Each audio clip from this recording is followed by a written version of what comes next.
नमस्कार, मैं हूं ब्रिज द्विवेदी। कमोडिटीज के इस खास शो मेटल मीटर में आप सभी का स्वागत है। घरेलू बाजार में देखें तो कॉपर की कीमतें ऐतिहासिक ऊंचाई पर पहुंच गई। एमसीएक्स पर कॉपर ने 1000 रुपए का लेवल पार कर लिया है, जो कि रिकॉर्ड स्तर है। अभी भी तेजी का मोमेंटम बना हुआ है। जिंक की कीमतों में भी जबरदस्त उछाल देखने को मिल रहा है। ओवरऑल अगर देखें तो जो बेस मेटल्स है उसमें मजबूती इस वक्त देखने को मिल रही है। ऐसे में ट्रेडर्स की कॉपर, जिंक, लेड, एल्युमिनियम जो तमाम बेस मेटल्स है, इसको लेकर क्या स्ट्रैटेजी होनी चाहिए, किस मेटल में दांव लगाया जा सकता है, इस पर बात करने के लिए हमारे साथ जुड़े थ्री ट्रेंड रिसर्च एंड एल्गोटेक के डायरेक्टर मयंक कुमार गुप्ता जी। सर बहुत बहुत स्वागत है आपका द बोनस में।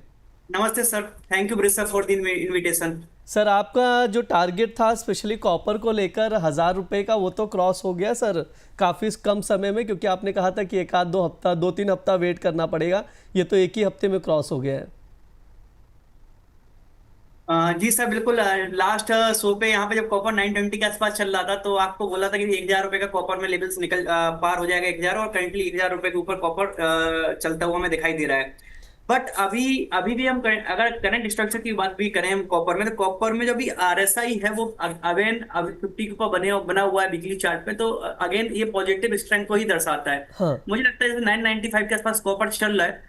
मैंने मॉर्निंग शो में बोला ही था कि 1000 के आसपास से अगर कोई थोड़ा करेक्शन प्रॉफिट बुकिंग आ सकती है तो वो थोड़ा सा प्रॉफिट बुकिंग हमें देखने को मिली।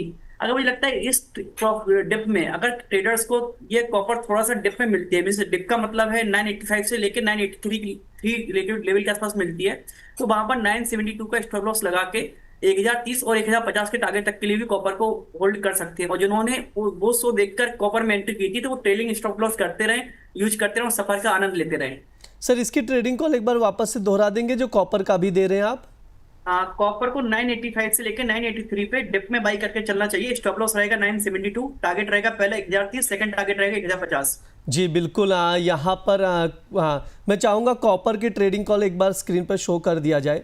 यहाँ पर जो भी दर्शक ये वीडियो देख रहे हैं नोट डाउन करके चल सकते हैं। 985 या 983 के करीब अगर मिलता है, अभी भी हम लोग रेंज देख रहे हैं। प्रॉफिट बुकिंग आई थी मॉर्निंग के सेशन में भी, सर ने कहा था कि अगर प्रॉफिट बुकिंग आती है तो वहाँ पर आप लोग देख सकते हैं।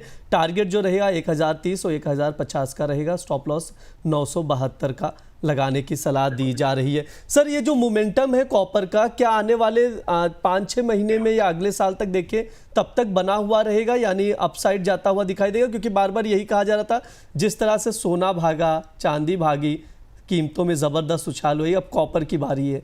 क्या वो वही चीज़ निकल कर आ गया, अब कॉपर की बारी है ज़बरदस्त मोमेंटम के लिए? देखिए ब्रेसर, कॉपर क्या है कि एक इंडस्ट्रियल मेटल है, मीन्स इंडस्ट्रियल इसमें कॉपर में भी करेंटली डिमांड आ रही है। और जब जब जीडीपी ग्रोथ होगी तब तक कॉपर में हमें एक बढ़त देखने को मिलेगी। और दूसरी ये भी है, कॉपर अगर मैं पास्ट 1-2 साल की हिस्ट्री देखूं तो कॉपर ने 920 रुपए के ऊपर कॉपर सस्टेन नहीं किया, और करंटली 920 रुपए के ऊपर सस्टेन होकर भी 1000 का लेवल तो टच कर ही दिया है। तो मुझे लगता है कि अभी ट्रेडर्स को बाई ऑन डिप की ही रणनीति अपनानी चाहिए। अभी बिल्कुल भी एग्रेसिवली शॉर्ट नहीं करने चाहिए। शॉर्ट के कारण जो करेक्शन आएगा वो प्रॉफिट बुकिंग ही होगी, और हर डिप में कॉपर को एक बाई करके चलना चाहिए। कॉपर में हमें वो समय दूर नहीं जब 1050 से लेकर 1100 रुपए तक के लेवल्स भी कॉपर में देखने को मिलेंगे। सर एक चीज़ और आपसे समझना चाहूँगा, क्या कॉपर की जो कीमतें हैं बढ़ रही लगातार, तो क्या कॉपर यहाँ पर निकल और एल्युमिनियम को भी बढ़ाएगा? यस डेफिनेटली सर, अगर आपको याद हो लास्ट शो में हमने एल्यूमिनियम में भी 256 के आसपास एक बाई कॉल दिया था, जी जो कि अभी एल्यूमिनियम लगभग 260 रुपए के आसपास चल रही है। और मुझे लगता है कि अभी एल्यूमिनियम ने, अगर हम डेली चार्ट और वीकली चार्ट देखें एल्यूमिनियम का, तो एल्यूमिनियम ने दोनों चार्ट पे ब्रेकआउट दिया है। और करेंटली ब्रेकआउट के पास ही एल्यूमिनियम सस्टेन कर रही है और ब्रेकआउट के पास ही से बाउंस बैक कर रही है। तो मुझे लगता है अभी अभी नेक्स्ट, अभी कॉपर में जिस तरह की रैली देख चुके हैं, हम जिंक में देख चुके हैं, और लेड में भी थोड़ी हमने 2-3 रुपए की बढ़त देखने को मिली। पर एल्यूमिनियम, मुझे लगता है कि एल्यूमिनियम में भी रैली बाकी है। मुझे लगता है एल्यूमिनियम बहुत जल्दी 266 से 270 के लेवल दिखाई देगी। जी बिल्कुल। लेवल्स दिखाई दे सकते हैं एल्युमिनियम में, अभी भी तेज़ी दिखाई देगी, ये सर की राय है। सर कोई ट्रेडिंग कॉल और किस में निकल कर आ रहा है इस वक्त? जी एल्यूमिनियम की है बाई। एल्यूमिनियम 258 से लेके 257.5 पे एल्यूमिनियम को बाई करके चलना है। स्टॉप लॉस रहेगा 254.7, टारगेट रहेगा पहला 262, सेकंड 266। जी बिल्कुल, एल्युमिनियम में बाय करने की सलाह दी जा रही है। आप 258 के करीब खरीदारी करके चल सकते हैं। 262 266 का पहला दूसरा टारगेट रहेगा। स्टॉप लॉस 254 के करीब का लगाकर चल सकते हैं। सर जिंक को लेकर क्या राय रख रहे हैं? 294 के करीब ट्रेड कर रहा है। अच्छी खासी हमने उछाल देखा था प्राइजेस में, अब थोड़ी सी प्रॉफिट बुकिंग हल्की से नजर आई है, हालांकि मोमेंटम बना हुआ है। सर क्या राय रहेगी जिंक को लेकर? ब्रेस सर, लास्ट शो में जब हम मेटल्स का शो कर रहे थे उस टाइम पे जो जिंक है वो 284 के आसपास चल रही थी, और हाँ। आपके शो में पूरी दमदारी से बोला गया था कि जिंक 290 से लेकर 300 रुपए के लेवल छू देगा। तो अभी आप देख ही रहे हैं कि जिंक लगभग जो 295 296 के लेवल पे अभी करेंटली ट्रेड कर रही है, और मतलब अच्छी खासी बढ़त देखने को मिली। जिंक में अभी भी मेरा मोमेंटम बुलिश ही है। मुझे लगता है जिंक को अगर कोई डिप में 292 291 मिलता है वहां पर बाय करके चलना चाहिए। स्टॉप लॉस रहेगा 28.5 का, टारगेट रहेगा 298 और सेकंड फी 303 रुपए का। जी बिल्कुल, जिंक में यहाँ पर बाय ऑन डिप की स्ट्रैटेजी बना सकते हैं। हालांकि अभी 294 के करीब ट्रेड कर रहा है, यानी 2-3 रुपए की गिरावट पर 292 या 291 के करीब आप लोग खरीदारी करके चल सकते हैं। फर्स्ट टारगेट 298 का रहेगा, सेकंड टारगेट 303 का रहेगा। स्टॉप लॉस 288 का लगाए ज़रूर, यहाँ पर स्टॉप लॉस लगाकर आप लोग पोजीशन जिंक में बना सकते हैं। सर लेड पर भी आपका व्यू जानना चाहूँगा, लेड में कब तेज़ी दिखेगी? क्योंकि एक रेंज में ही अभी भी नज़र आ रहा है सर, 180 से 185 के। सर लेड में क्या है कि 182 के ऊपर ब्रेकआउट लेड में हो चुका है, ठीक हाँ। है। तो अभी क्या है, ब्रेकआउट के बाद में कंसोलिडेशन जोन में है और साइडवेज मार्केट मूवमेंटम है। अब इस साइडवेज मूवमेंटम होता क्या है, पहले मैं आपको वो समझाने की कोशिश करता हूँ। जी। क्या होता है कि जब भी जितने भी बड़े इंस्टीट्यूशन होते हैं, ठीक है, वो क्या करते हैं, जैसे ही ब्रेकआउट हुआ रिटेलर ब्रेकआउट सोच के एंट्री कर लेते हैं, पर वो इतनी आसानी से रिटेलर को कमाने का मौका नहीं देना चाहते। तो वो क्या करते हैं, साइडवेज कंसोलिडेशन जोन होती है, जहां पे क्या होता है, रिटेलर पैसे थक हार के सोचता है कि अब तो इस कमोडिटी मूव नहीं आएगा, वो एग्जिट कर लेता है, और इंस्टीट्यूशन वहां पे और ऐड करते जाते हैं। तो मुझे लगता है कि वही मोमेंटम यहाँ पे लेड पे चल रहा है। तो लेड को अगर कोई डिप मिलती है 183 से लेकर 182 के आसपास, वहां पे हमें ऐड करके चलना चाहिए। स्टॉप लॉस रहेगा 180 का, और टारगेट हमें देखने को मिल सकता है 187 191। जी बिल्कुल, लेड में भी बाय करने की सलाह दी जा रही है। जो करंट लेवल है 183 182 के करीब आप बाय करके चल सकते हैं। 187 फर्स्ट टारगेट रहेगा, 191 सेकंड टारगेट रहेगा। स्टॉप लॉस 180 का आप लोग लगाकर चल सकते हैं। सर निकेल पर भी व्यू दे दीजिए, 1350 के करीब ट्रेड कर रहा है सर।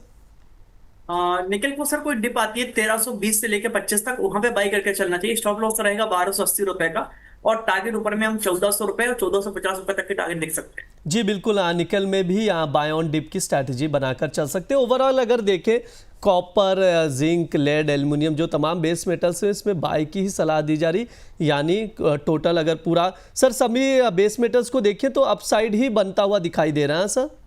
जी सर बिल्कुल। और अगर आप मेरे से पूछेंगे कि अभी जैसे लास्ट शो में मैंने बताया था कि मैं सबसे ज्यादा मेरा स्ट्रॉन्ग व्यू था कॉपर पे था।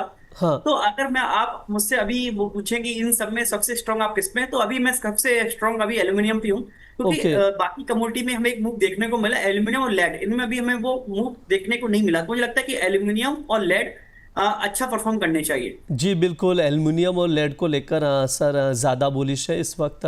टॉप अगर कॉल्स में देखेंगे आप सर की ओर से, तो कॉपर माफ़ कीजिएगा, लेड और एल्युमिनियम में नज़र बनाकर चल सकते हैं। ये तमाम हमने बेस मेटल्स जो है कॉपर, जिंक, लेड, एल्युमिनियम के फंडामेंटल समझे। ट्रेडिंग कॉल्स भी सर बताए हैं, उसको आप लोग ध्यान में रखकर चल सकते हैं। सर आपकी ओर से डिस्क्लेमर क्या रहेंगे? जी सर, जो भी यहाँ पे ट्रेडिंग कॉल डिस्कस की गई है वो चार्ट के बेसिस पर है। तो प्लीज कोई भी ट्रेडिंग डिसीजन लेने से पहले अपने फाइनेंशियल एडवाइजर से जरूर कंसल्ट करें, और साथ साथ स्टॉप लॉस जरूर लगाएं। जी बिल्कुल, स्टॉप लॉस ज़रूर लगाएं। बहुत बहुत शुक्रिया सर आज की चर्चा में जुड़ने के लिए। Thank you so much sir. ये हमारा मेटल मीटर शो है। इस दौरान तमाम बेस मेटल्स पर बातचीत की जाती है, लेकिन जो दर्शक ये वीडियो देख रहे हैं उनको बता दें, द बोनस गोल्ड पर एक वेबिनार का आयोजन करने जा रहा है, जिसमें आप हिस्सा ले सकते हैं। अगर आप गोल्ड ज्वेलरी खरीदना चाहते हैं, गोल्ड में निवेश करना चाहते हैं, लेकिन ऊंचे भाव से डर रहे, तो आप हमारे एक्सपर्ट्स की सलाह ले सकते हैं। दिवाली और धनतेरस से ठीक पहले 11 अक्टूबर 11 बजे आप लोग जुड़िए, इस वेबिनार में हिस्सा लीजिए, मार्केट के दिग्गजों से सवाल पूछिए।